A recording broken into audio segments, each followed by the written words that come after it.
Friends eggs की update है। Egg पे क्योंकि बहुत ठगी लग रही है तो सोचा एग पे भी वीडियो बना देता हूँ। और एग फ्रेंड्स 560 रुपये की ये मुझे एक क्रेट मिली है।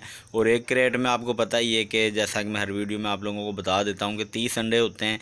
और 560 को अगर हम 30 से तकसीम करें तो तकरीबन फ्रेंड्स 18 इशारिया कुछ पैसे का 18 का या 19 रुपये का मुझे ये अंडा पड़ेगा, भूल गया हूँ यार। बाकी आप खुद कर लेना।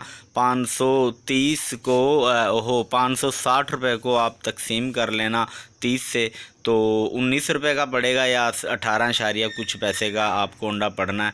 और 20 रुपये का अब सेल होगा, ठीक है। 20 रुपये का ही मैं सेल कर रहा हूँ। तो लेकिन मैंने कुछ दुकानदार देखे हैं 23 रुपये का अंडा अभी भी दे रहे हैं, तो ये फिर ठगी है।